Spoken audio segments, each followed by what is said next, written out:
امروز میخوایم با برترین پادشاهان ایران باستان آشنا بشیم. پس تا پایان همراهمون باش. من خشایارشا هستم.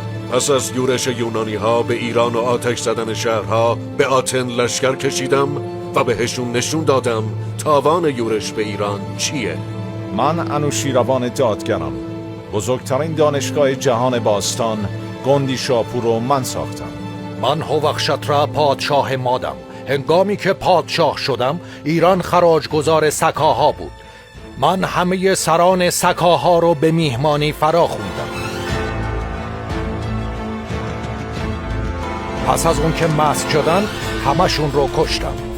این داستان براتون آشناست، چون سریال بازی تاج و تخت از همین داستان اقتباس کرد. همه اون سریال رو دیدید، ولی با تاریخ میهن خودتون آشنا نیستید. نگران نباشید، هنوزم دیر نیست. برگه سرزمین مادری رو در اینستاگرام دنبال کنید تا از ریشه و هویت خودتون بیشتر بدونید.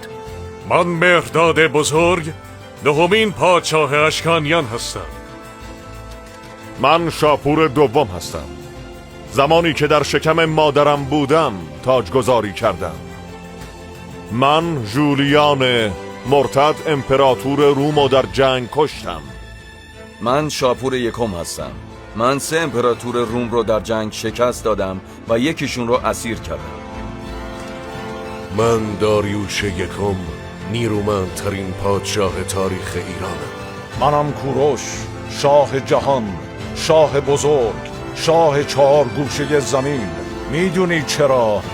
در زمانی که همه پادشاهان مردم رو میکشتن و به بردگی میگرفتن، من آزادی بهشون بخشیدم، چون باور من اینه: پندار نیک، گفتار نیک، کردار نیک.